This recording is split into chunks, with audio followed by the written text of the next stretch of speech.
Dirahmati Allah Subhanahu wa taala. Pertama dan yang paling utama, mari kita selalu menjadikan puji syukur kehadirat Allah Subhanahu wa taala yang mana atas nikmat yang Allah berikan kepada kita semua sehingga kita bisa berkumpul di Masjid Nurul Jannah ini santunan atau berbagi rezeki barangkali. Yang mudah-mudahan niat kita ini dinilai oleh Allah Subhanahu wa taala sebagai yang lebih padanya. Salawat serta salam tidak lupa kita curahkan pada Nabi kita Muhammad Rasulullah SAW beserta keluarganya, sahabatnya serta umatnya yang selalu istiqomah pada sunnah-sunnahnya. Bapak Ibu yang dirahmati Allah Subhanahu wa taala, ya makasih mungkin kesulitan kesulitan.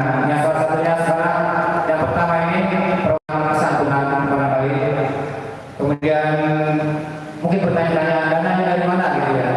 Alhamdulillah kita ada sedikit dari jamaah atau dari donatur yang mungkin insya Allah tiap bulan kita ada masukan dari jamaah. Dan insya Allah uang ini nanti kita pergunakan sebaiknya untuk membantu umat dalam mengatasi masalah. Mungkin kedepannya barangkali kalau memang sudah besar kita punya program apa lagi yang sifatnya yang bisa membantu masyarakat. Dan juga mungkin saya mewakili daripada PT untuk DKM mungkin ya barangkali sekarang ini kalau mungkin pernah 21 orang ya barangkali mungkin nanti kedepannya mungkin bisa nambah lagi beberapa orang lagi. Harapan seperti itu karena memang warga kita tahu juga yang masih minim dalam arti masih kekurangan, mungkin ada beberapa orang lagi. Yang pertama ini hanya 20 orang, kedepannya mungkin nanti insya Allah menyusul. Karena itu insya Allah nanti kita belajar gitu. Program kita yang semuanya aja ibu ya barangkali semoga program kita lancar sehingga kami dari DKM mungkin bisa membantu masyarakat atau umat untuk mengatasi masalah-masalah yang memang seharusnya untuk dibantu. Mungkin itu aja kami dari DKM sebelumnya. Yang pertama memperkenalkan ya perkenalkan dan sunnah ini kedepannya agar eksis di dalam berdakwah dan membantu masyarakat untuk barangkali yang ada kesusahan atau segala macam, insya Allah kita akan bantu. Itu aja mungkin dari kami mewakili daripada DKM Nurul Jannah. Mohon maaf barangkali ada kekurangan. Billahi taufik wal hidayah. Wassalamualaikum warahmatullahi wabarakatuh.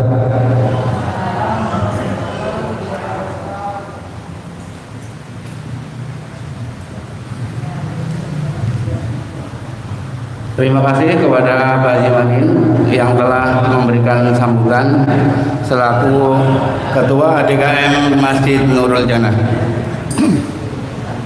Adapun acara selanjutnya yaitu sambutan dari pihak Desa Wanajaya yang akan diwakili oleh Bapak Akib.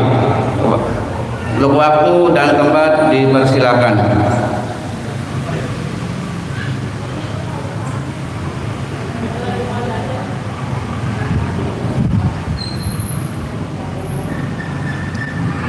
Bismillahirrahmanirrahim. Assalamualaikum warahmatullahi wabarakatuh.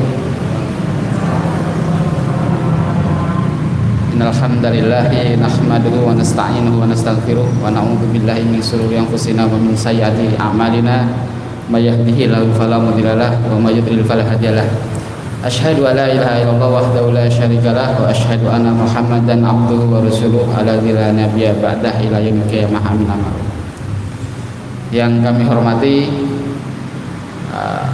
Ketua DKM Masjid Nurul Jannah Bapak Haji Manin, yang kami hormati Ustadz Abu Najwa, kenalnya Ustadz Abu Najwa karena beliau dulu setiap pekan kelima malam Ahad misi di masjid kita. Kemudian kami hormati Bapak RT Radin selaku Ketua RT di wilayah RT 03.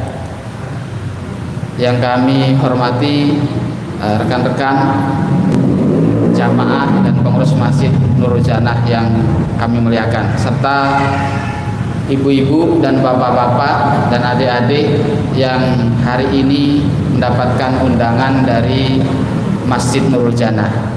Puji dan syukur marilah kita haturkan kepada Allah Subhanahu wa taala yang sampai hari ini Allah masih berkenan memberi kita nikmat sehat, umur panjang dan kesempatan, sehingga pagi hari ini kita diberi kekuatan untuk bisa hadir di masjid yang mulia ini tanpa ada halangan yang berarti. Sholawat teriring salam marilah kita sanjungkan pada suri tauladan kita Rasulullah Muhammad Sallallahu Alaihi Wasallam, pada seluruh keluarga beliau, sahabat beliau dan umat beliau yang istiqomah dengan sunnah-sunnah beliau sampai hari kiamat kelak. Bapak Ibu yang berbahagia, hari ini merupakan sebagaimana yang diinformasikan oleh Bapak Haji Manin tadi, awal pertama program Dat Sunnah yang khusus untuk bergerak di bidang sosial, dan semoga ini menjadi cikal bakal atau embrio dari program-program yang akan datang. Sebagaimana masjid yang viral ya di Yogyakarta, ada namanya Masjid Jogokarian. Itu kita pernah survei ke sana, rata-rata pendapatan kas masjid itu 300 juta sebulan, dan itu harus habis. Kalau tidak habis berarti programnya nggak jalan. Jadi kalau sebagian besar masjid di kita itu kan kalau ada informasi Jumat itu berbangga-bangga dengan saldonya ditabungnya di bank konvensional lagi. Nah, berbeda dengan masjid itu. Jadi ciri bahwa masjid itu hidup adalah ketika setiap pekan atau setiap bulan minimal itu saldonya nol, sebesar apapun. Bahkan 2 tahun yang lalu itu saldonya sampai 800 juta di bulan Ramadan. 800 juta. Sebelum Ramadan habis harus sudah habis targetnya, dan habis. Maka ketua DKM memerintahkan kepada pengurusnya, anak-anak muda, untuk mencari mana rumah yang ruang tamunya kurang layak, itu diperbaiki. Nah, dan mereka punya database, Bapak Ibu, database warga, mana yang sudah sholat, mana yang belum, mana yang sudah jamaah, mana yang belum, mana yang muslim, mana yang non muslim, mana yang muslim mendukung dakwah, mana yang menghalangi dakwah. Datanya komplit. Nah, sehingga mereka dalam melakukan kegiatan itu betul-betul sempurna dan terarah, terukur. Nah, sekarang tinggal di bawah 10 orang yang nggak sholat jamaah, padahal dulu ya nggak lebih dari 20 orang yang sholat jamaah dari sekian ribu orang itu. Nah, semoga ini bisa menjadi embrio atau cikal bakal dari program-program yang lain yang nanti langsung dirasakan oleh masyarakat. Karena kadang-kadang sekarang dakwah itu kalau hanya di atas mimbar, ya mereka bisa lihat YouTube juga bisa, tapi yang langsung dirasakan kehadirannya di masyarakat itu yang belum banyak. Dan semoga hari ini menjadi awal dari diterimanya dakwah kita di masjid ini di masyarakat, minimal untuk lingkungan dulu, dan nanti terus akan dikembangkan. Tinggal nanti belajar ke yang sudah jalan aja, Pak. Insya Allah nanti walaupun tidak sama, tapi paling tidak kita akan bisa mendekati itu. Sosialnya jalan, kemudian dakwahnya jalan. Sosial juga kan untuk dakwah juga. Dan kalau dari pemerintah kita tidak bisa mengandalkan, Pak. Pemerintah itu ya banyak kepentingan di situ, dan kepentingan masyarakat kadang-kadang terabaikan. Oleh sebab itu, ya, ini maksudnya pemerintah secara umum ya, yang betul-betul konsen dengan penderitaan masyarakat itu tidak banyak, atau kalah dengan kepentingan yang lain prioritasnya, sehingga ya yang terbaik adalah dimulai dari kita sendiri, kemudian kita dihimpun dengan barisan yang rapi, sehingga dakwah dan pengentasan ekonomi ini bisa terwujud paling tidak di lingkungan yang dekat dengan masjid ini. Demikian Bapak Ibu yang dirahmati Allah, semoga kita berharap program ini terus berjalan dan terus berinovasi, sehingga yang menjadi harapan kita masjid ini sebagaimana masjid di zaman Rasulullah tidak hanya satu bidang saja, ekonomi juga dibahas, kemudian bahkan perang saja rapatnya ada di masjid. Billahi taufiq wal hidayah. Assalamualaikum warahmatullahi wabarakatuh.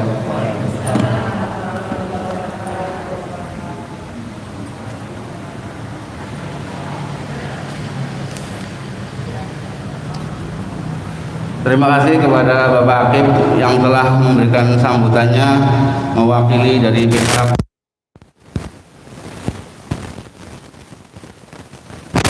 memberikan dukungannya kepada Masjid Nurjannah dan terkhusus kepada Datsunnah sebagai media sosial, dan semoga kedepannya kita bisa bekerja sama dan memberi manfaat untuk masyarakat khususnya Wanajaya dan umumnya Kecamatan Cibitung.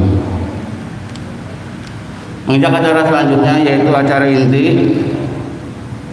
acara tausiah yang akan disampaikan oleh Al-Ustaz Abu Najwa Sukiyani. Kepada beliau waktu dan tempat dipersilahkan.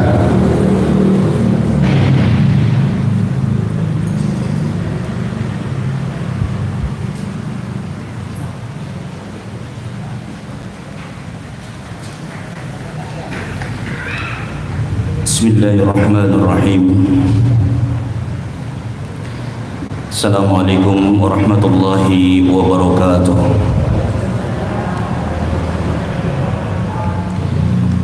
Alhamdulillahi rabbil alamin. Wassalatu wassalamu ala sayyidil mursalin.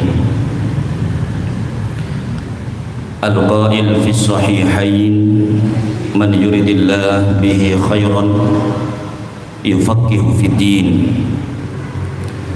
Wa ala alihi wa ashabihi wa man tabi'ahum bi ihsanin ila yaumiddin, amma ba'd. Pertama, kita panjatkan puji dan syukur kita kehadirat Allah tabaraka wa ta'ala yang telah banyak memberikan kepada kita kenikmatan, baik itu nikmat duniawiyah. Allah berikan kepada kita harta berlimpah, Allah berikan kepada kita rumah yang megah, Allah berikan kepada kita kendaraan-kendaraan yang mewah, Allah berikan kepada kita sekelilingnya banyak sawah. Itu nikmat bukan, Bu? Cuma sawah punya siapa?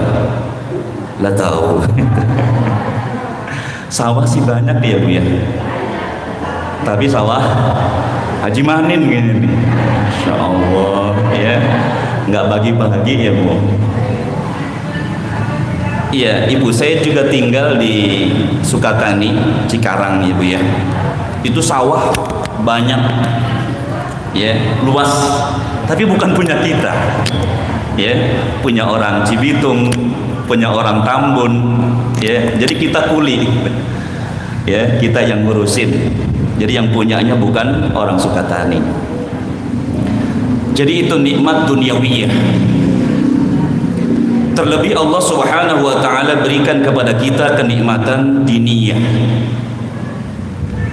Dua kenikmatan yang Allah Subhanahu wa ta'ala hanya berikan kepada orang-orang yang dipilih oleh Allah saja, yaitu nikmat iman dan nikmat Islam, Ibu. Jadi dua nikmat ini Allah Subhanahu wa ta'ala khususkan untuk orang-orang yang beriman saja, untuk orang-orang yang dicintai oleh Allah saja. Adapun mereka orang-orang yang gak dicintai oleh Allah, gak diberikan dua nikmat ini. Maka kita harus bersyukur kepada Allah Subhanahu wa ta'ala. Dan dengan nikmat-nikmat ini, alhamdulillah, di pagi yang berbahagia ini Allah Subhanahu wa ta'ala kumpulkan kita. Allah pertemukan kita di salah satu rumah yang paling dicintai Allah, Ibu. Tempat yang paling dicintai Allah itu adalah masjid. Karena Rasul mengatakan ahabbul ardi ilallahi masajiduha, tempat yang paling dicintai Allah masjid, wa abghadul ardi ilallahi aswaquha, dan tempat yang paling dibenci Allah adalah pasar. Kita lebih senang ke pasar apa ke masjid, Pak? Ibu, jujur, pasar apa masjid? Masya Allah. Maka coba ibu, ini ada masjid di sekitar kita, manfaatkan. Allah itu cinta dengan masjid. Maka kalau kita pengen dicintai oleh Allah Tabaraka wa Ta'ala, maka sering-sering datang ke masjid. Datang ke masjid bukan hanya minta air doang. Anda juga sering ke masjid. Kalau di rumah habis airnya, datang ke masjid ngambil air seember 2 ember. Itu enggak seperti itu. Memakmurkan masjid dengan ngaji seperti ini, memakmurkan masjid dengan sholat berjamaah. Jadi bapak-bapaknya didorong, Pak sono sholat jamaah, gitu. Begitu nggak Bu? Suka ngedorong suaminya untuk sholat berjamaah atau tidak? Ayo, ibu yang depan gimana Bu? Sering nyuruh suaminya sholat berjamaah enggak? Disuruh ya Bu? Masya Allah, bagus ibu, betul. Jadi suami jangan hanya disuruh untuk kerja, mas kerja sono cari duit yang banyak. Jadi juga disuruh untuk beribadah kepada Allah Tabaraka wa Ta'ala. Karena ingat babi rahmati Allah Tabaraka wa Ta'ala, kita akan bicara masalah rizki. Rizki yang pertama itu bukan hanya harta. Rizki itu luas cakupannya. Nikmat sehat itu rizki, panjang umur rizki, bukan rizki. Dikasih suami ganteng, soleh, baik, rizki bukan Bu? Dikasih suami ganteng, soleh, baik bukan? Kok nggak ada yang jawab? Atau nggak ngakuin suaminya soleh? Ah, ini bahaya ini. Ibu, suami itu pokoknya usahakan is the best, ya Bu ya. Suamiku adalah Arjunaku, yang paling ganteng di Cironggeng ini nggak ada lain selain suamiku, gitu dong Bu. Iya. Iya, jadi punya suami yang ganteng, soleh, baik, tiap bulan dikasih nafkah, belum diminta udah dikasih. Nih Bu, buat sebulan nggak banyak sih, cuma 10 juta. Masya Allah. Kok ketawa? Kenapa Ibu? Ya.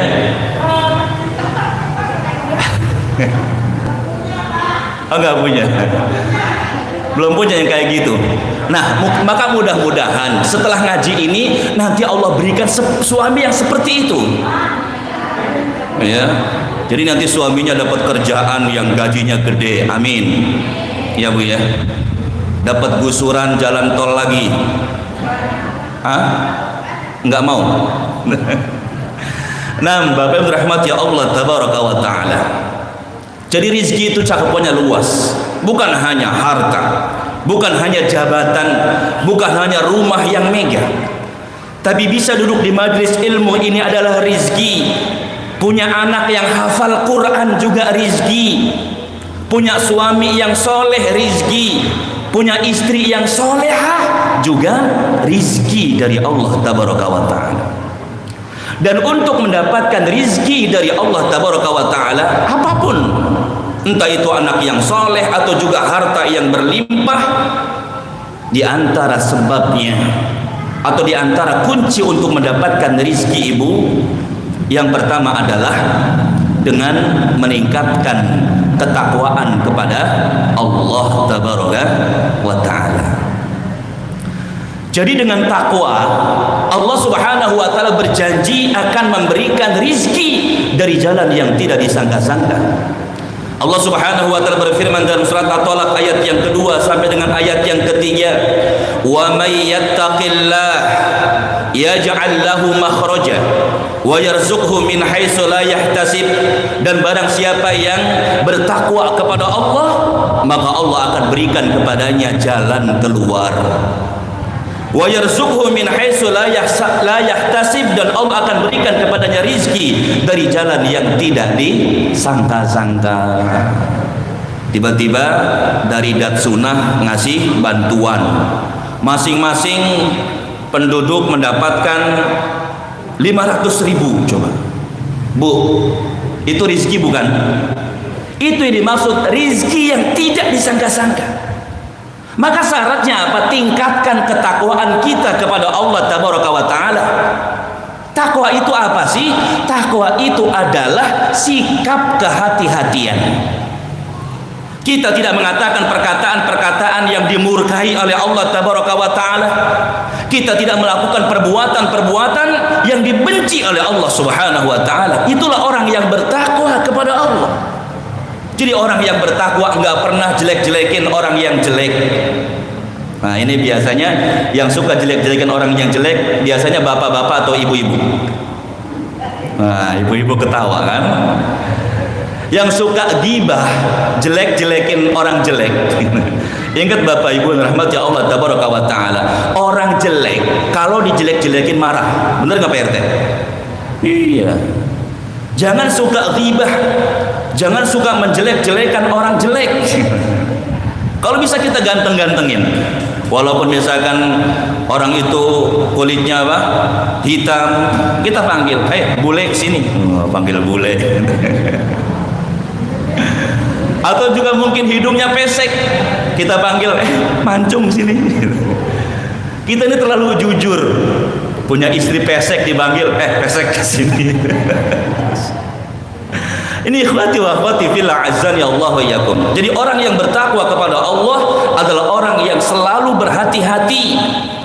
Dia akan menjauhi perbuatan-perbuatan yang dibenci Allah. Dia akan menjauhi perkataan-perkataan yang dimurkai oleh Allah Subhanahu wa Ta'ala.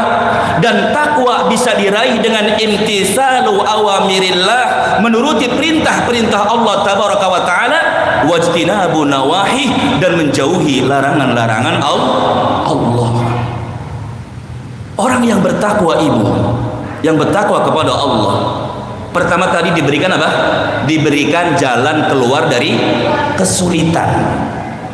Jadi kalau misalkan kita punya kesulitan dalam hidup ini, contoh misalkan punya masalah dengan tetangga, atau juga punya masalah dengan keluarga, atau juga suami istri ada masalah, terancam berujung kepada perceraian, maka coba tingkatkan ketakwaan kepada Allah Tabaraka wa Ta'ala, maka Allah akan berikan kepadanya rizki dari jalan yang tidak disangka-sangka. Ya, Allah akan berikan kepadanya solusi setiap dia mendapatkan kesulitan. Bahkan Masya Allah jamaah sekalian, dulu ada supir angkot. Ya, biasanya orang Selang kebanyakan supir angkot, bener Pak? Iya, Masya Allah. Ya, supir angkotnya banyak, bahkan bukan banyak tapi banyak. Ada supir angkot, ya, yang dia bertakwa kepada Allah Tabaraka wa Ta'ala, nggak pernah meninggalkan sholat berjamaah. Masya Allah, ya. Dia yakin bahwasanya dengan mendekatkan diri kepada Allah Tabaraka wa Ta'ala, dia yakin dengan bertakwa kepada Allah, Allah akan berikan jalan keluar, dan Allah akan berikan rizki dari jalan yang tidak disangka-sangka. Sekalipun dia supir angkot, dia rajin sholat berjamaah, nggak pernah ditinggal. Bahkan dia pesan sama istrinya, Bu, ketika masuk waktu sholat, sholat buruan, jangan ditunda-tunda. Karena kebanyakan biasanya kaum ibu kalau sudah asik nonton sinetron, dengar azan, sholat nggak Bu? Sholat ya, tapi kapan? Ntar ya. Ketika azan berkumandang, lagi lihat sinetron, yakin nggak langsung sholat Pak? Nggak langsung ngambil air wudhu. Ketika dengar azan tapi lagi asik nonton sinetron, diterusin nontonnya. Kapan wudhunya? Ntar kalau iklan. Iya kan? Kalau iklan kemudian ambil air wudhu. Selesai wudhu, sudah mulai lagi nonton lagi. Iya. Terus sholatnya kapan? Nunggu iklan lagi. Iklan baru kemudian sholat, Allahu Akbar, kemudian sholatnya selesai, iklan belum selesai. Berarti lebih cepat sholat atau cepat iklan? Lebih cepat sholat apa cepat iklan ibu? Sholatnya berarti kan kita bisa pastikan sholatnya ngebut. Allah. Ingat bapak rahmati Allah tabaraka wa taala, sholat gak ada tumakninah, gak diterima oleh Allah subhanahu wa taala. Dulu ada seorang sahabat namanya Khalid bin Rafi, sholatnya cepat ibu, seperti ayam mematuk makanan, gitu. Ya, selesai sholat datang ke Nabi Shallallahu Alaihi Wasallam. Kemudian dia mengucapkan salam, assalamualaikum. Rasul mengatakan waalaikumsalam. Dan Rasul katakan sholli fa innaka lam tusolli. Salat kamu belum salat. Lihat ibu. Jadi kalau misalkan kita salatnya cuma apa itu ya? Contoh misalkan rukuk, Allahu Akbar, belum lurus sudah i'tidal. Ya, belum lurus i'tidal sudah sujud. Ada nggak yang kayak gitu? Bu, ada nggak yang kayak gitu? Pak, ada yang kayak gitu? Mana orangnya? Di sini nggak ada insya Allah ya. Disuruh ngulang, akhirnya sholat lagi. Cuma caranya sama seperti yang pertama. Maka kemudian setelah selesai menghampiri Nabi lagi mengucapkan salam, dijawab salamnya Nabi mengatakan sholli fa innaka lam tusolli. Sholat kamu belum sholat. Ngulang lagi. Ya. Sampai 3 kali jamaah sekalian. Akhirnya kemudian dia bertanya, wahai Rasulullah sallallahu alaihi wa alihi wasallam, kalau ada cara yang lebih baik daripada ini, tolong ajarkan saya. Maka Nabi mengajarkan kepada sahabat ini, kalau kamu mau sholat menghadap kiblat, kemudian takbir Allahu Akbar, baca al-iftitah, baca Fatihah, baca surat, kemudian ruku, tumakninah. Jadi sampai apa tuh? Tenang. Ini kan kebanyakan kita belum apa ibu? Ya, sudah. Nah, itu kan langsung i'tidal. I'tidal belum apa? Belum lurus sudah sujud. Masya Allah. Ya, diajarkan sampai apa? Salam. Ya. Kembali kepada cerita yang tadi jamaah sekalian. Singkat cerita, supir angkot ini mendapatkan ujian dari Allah. Ya. Namun supir angkot ini rupanya sudah ngaji. Dia yakin ini adalah ujian dari Allah. Karena yang harus kita pahami Bapak Ibu rahmati Allah tabaraka wa taala, ad-dunya darul ibtila. Dunia ini tempat ujian. Semua kita diuji oleh Allah Subhanahu wa taala. Cuma memang ujiannya beda-beda. Ada yang diuji dengan kemiskinan, kekurangan harta, ada yang diuji dengan suaminya jelek, udah jelek, pelit. Iya. Ada juga yang diuji dengan punya istri sudah jelek, sering ngambek. Dikit-dikit apa? Pulangkan aku ke rumah orang tuaku. Itu ujian dari Allah tabaraka wa taala. Ada juga yang diuji oleh Allah Subhanahu wa taala dengan kekayaan. Ya. Ada yang diuji sama Allah tabaraka wa taala punya harta yang banyak, punya harta berlimpah, punya mobil mewah, punya rumah mega. Ini juga ujian dari Allah tabaraka wa taala. Makanya kita kalau misalkan melihat ada orang kaya nggak pernah datang ke masjid, nggak usah ngiri, lebih baik nganan ibu. Iya. Ketika kita melihat ada orang kaya, dia nggak pernah datang ke masjid, nggak pernah sholat, nggak pernah ngaji, nggak usah ngiri, lebih baik nganan gitu. Nggak paham sih ya, nggak usah iri hati sama orang seperti ini. Kenapa? Karena nggak ada artinya jamaah sekalian. Apalah harta yang berlimpah ketika kita jauh dari Allah tabaraka wa taala. Maka lebih baik hidup sederhana seperti kita. Walaupun mungkin tabungan gak banyak, cuma 100 juta, tapi kita masih sering datang ke masjid, sholat berjamaah, duduk di majlis ilmu, mendengarkan qala Allah, qala Rasulullah sallallahu alaihi wasallam. Jadi supir angkot ini yakin ini ujian dari Allah. Maka dia tetap istiqomah sholat berjamaah. Ya. Kemudian Allah Subhanahu wa taala berikan kemampuan kepadanya bisa membeli beca. Beralih profesi, yang tadinya supir angkot jadi tukang Iya, Pak, supir angkot sama tukang beca penghasilan gede mana? Bu, gede mana? Coba ibu-ibu yang hafal. Supir angkot sama tukang beca penghasilan gede mana? Lo tahu. Ya tukang beca kalau semangat ya boleh nyariknya gitu. Kalau supir angkot males-malesan gitu. Ya, jadi tergantung orangnya, ya tergantung individunya. Kalau dia rajin, sekalipun tukang becak mungkin pendapatannya gede. Cuma umumnya supir angkot pendapatannya lebih besar daripada tukang becak. Tapi tetap istiqomah, bertakwa kepada Allah, beribadah kepada Allah tabaraka wa taala. Sehingga kemudian Allah pertemukan dengan seorang ibu-ibu yang kaya raya. Ya, ibu-ibu ini turun dari mobil mewahnya, kemudian menghampiri tukang becak, "Mas, tolong antar saya ke pasar." Awalnya tukang becak ini nggak percaya, masa ada orang kaya naik mobil mewah, mau-maunya naik becak. Awalnya nggak percaya, cuma kemudian dibujuk lagi, "Mas, anterin saya ke pasar." Maka kemudian ya sudah dianterin. Kalau di sini mungkin pasar Pamor ya, kejauhan nggak? Pasar apa? Rengas ya, pasar Rengas. Ya dianterin ke pasar Rengas. Ya, naik berarti lewatin apa ini? Tol. Ya lewatin tol. Cuma sampai di Masjid Al-Hikmah ya Ustaz ya. Sampai di Masjid Al-Hikmah dengar azan. Allahu Akbar, Allahu Akbar. Coba kalau kita ibu, ya kalau kita bapak dengar azan, kita mau ke pasar nih, dengar azan, sholat dulu apa ke pasar dulu? Hah? Ke pasar dulu. Bablas gitu kan ya, tanggung. Nah, supir tukang beca ini ketika dengar azan ibu tersentuh hatinya. Inilah ciri orang yang beriman kepada Allah tabaraka wa taala yang Allah sebutkan dalam surat Al-Anfal ayat yang kedua, innamal mu'minun alladzina idza dzukirallahu wajilat qulubuhum. Orang yang beriman itu kata Allah, ketika disebutkan nama Allah bergetar hatinya, takut kepada Allah tabaraka wa taala. Coba ibu rasakan, ketika dengar adzan berkumandang, bergetar atau biasa-biasa saja? Bergetar. Masya Allah, alhamdulillah ibu. Masya Allah. Tapi sholat langsung ya. Masya Allah, alhamdulillah. Ya.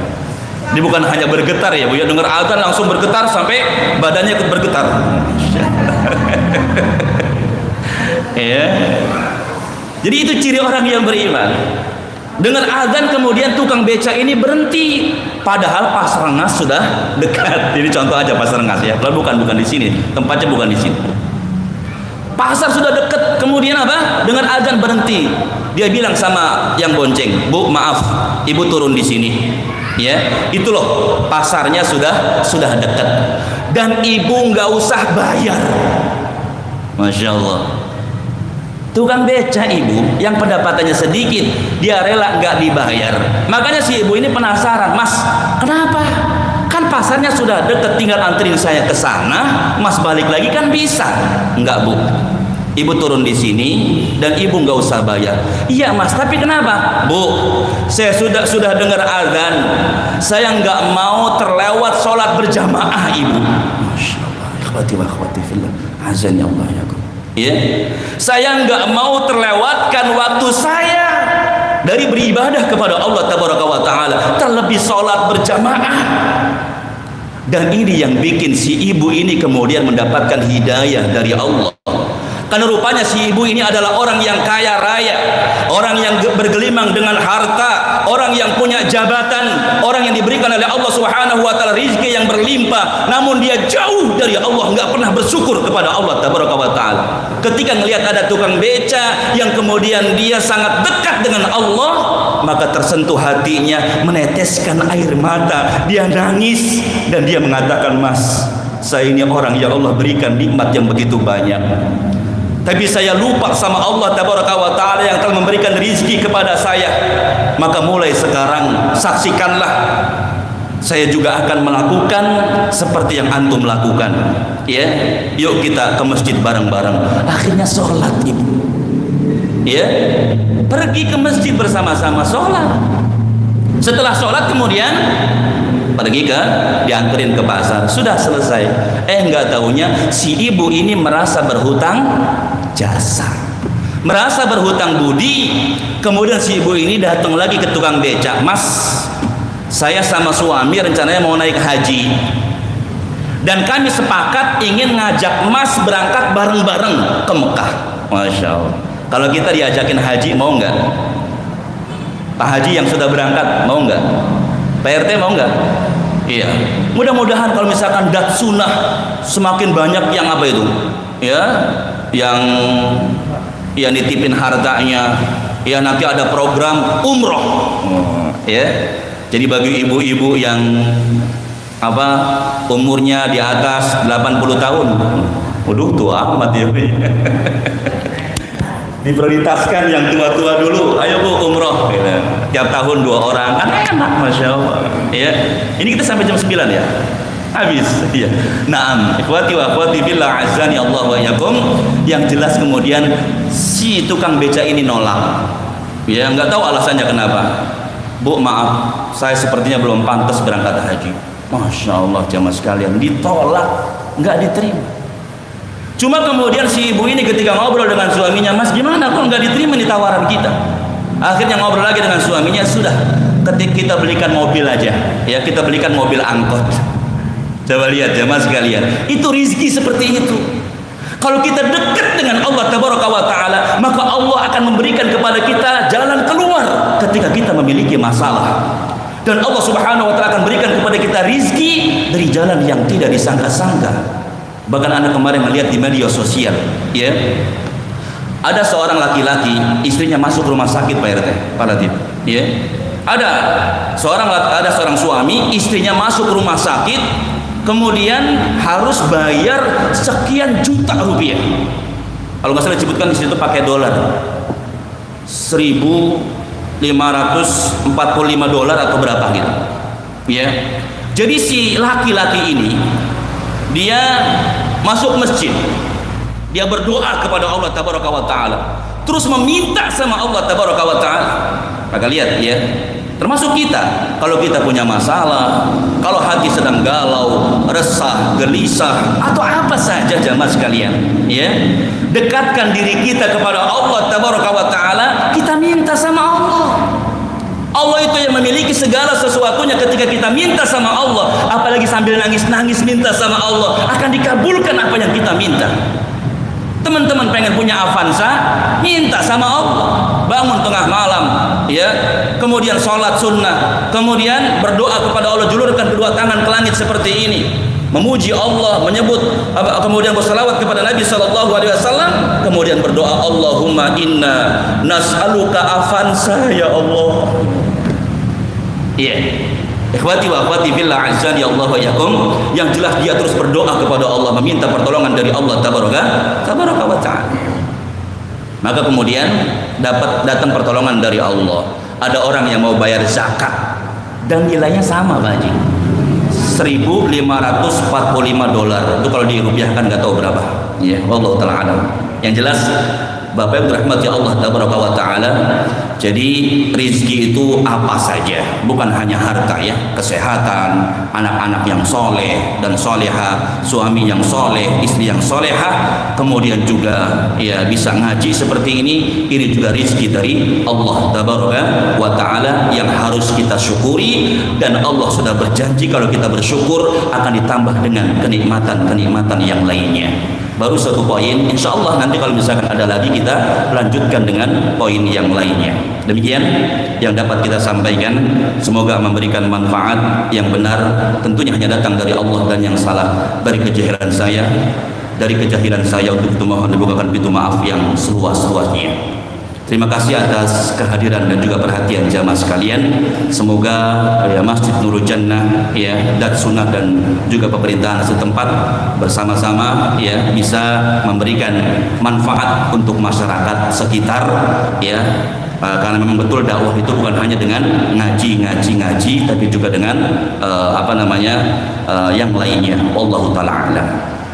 Mohon maaf atas segala kekurangan. Subhanakallahumma bihamdik, asyhadu an la ilaha illa anta, astaghfiruka wa atubu ilaik. Assalamualaikum warahmatullahi wabarakatuh.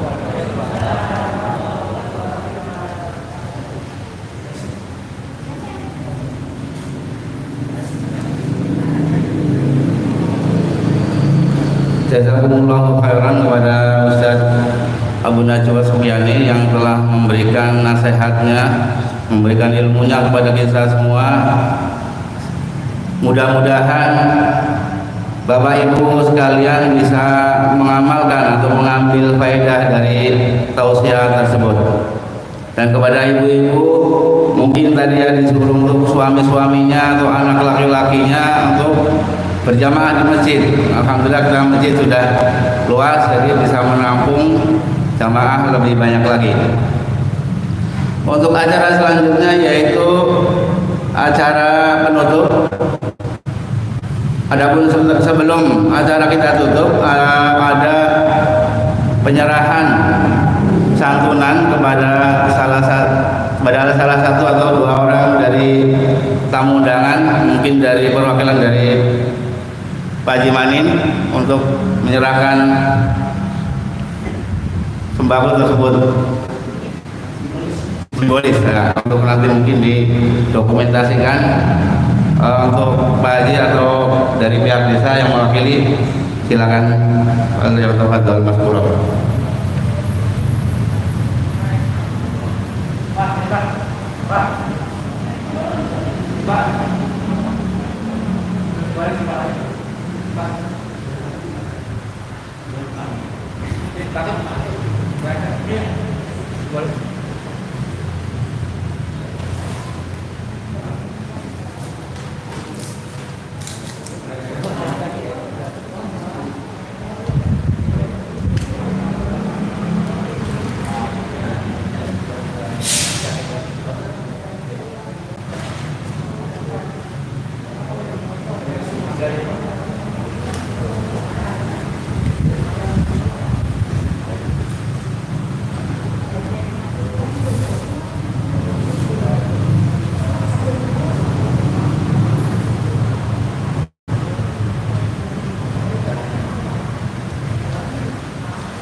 Alhamdulillah tadi sudah diserahkan satu paket sembako untuk santunan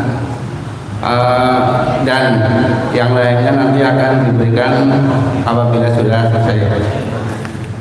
Alhamdulillah acara sudah selesai. Kita tutup dengan doa kafaratul majelis. Subhanallahumma wa bihamdika asyhadu an la ilaha illa anta astaghfiruka wa atubu ilaik. Apabila ada kekurangan dari saya selaku pembawa acara, saya mohon maaf yang sebesar-besarnya. Wabillahi taufiq wal hidayah. Assalamualaikum warahmatullahi wabarakatuh. Dan mungkin tambahan untuk ibu-ibu. Untuk ibu-ibu yang akan diberikan sumbangan, mohon nanti keluar dengan tertib satu-satu menyerahkan kupon yang kemarin sudah dibagikan, nanti akan dibagi di luar. Ya, mohon keluar dengan tertib, pelan-pelan, insya Allah semuanya kebagian. Ya, mungkin itu dari saya, kurang lebihnya mohon maaf. Assalamualaikum warahmatullahi wabarakatuh.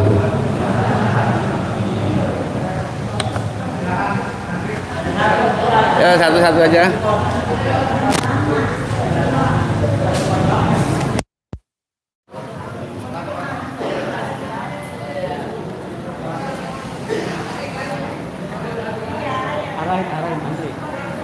Arahin.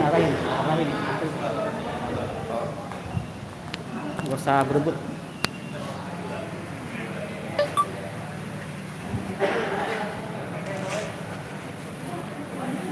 Ini kuat nih.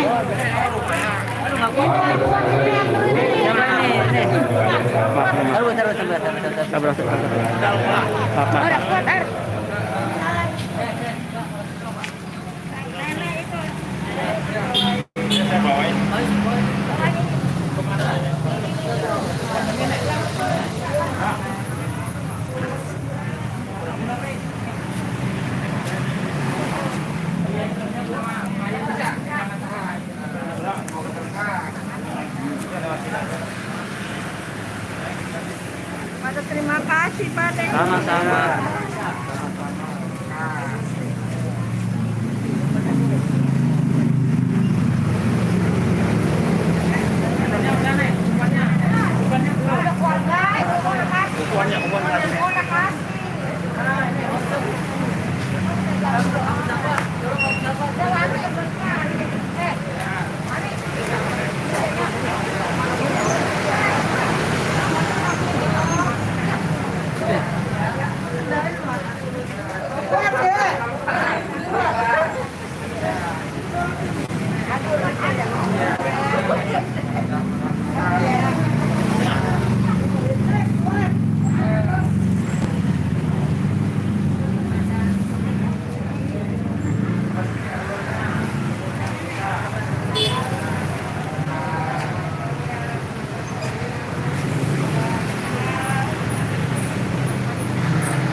Ibu udah ibu.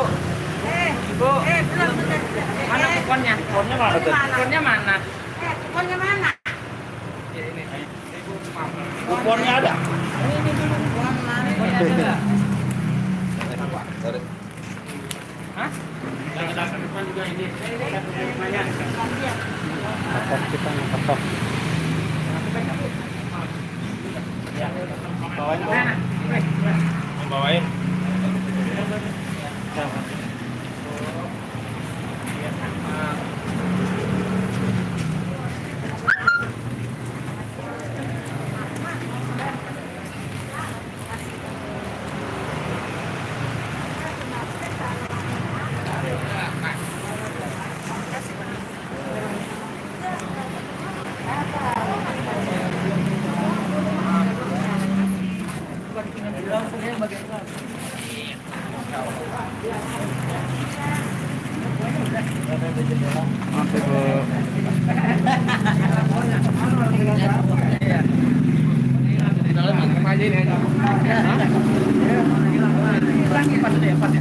Pas ya? 21. Ya.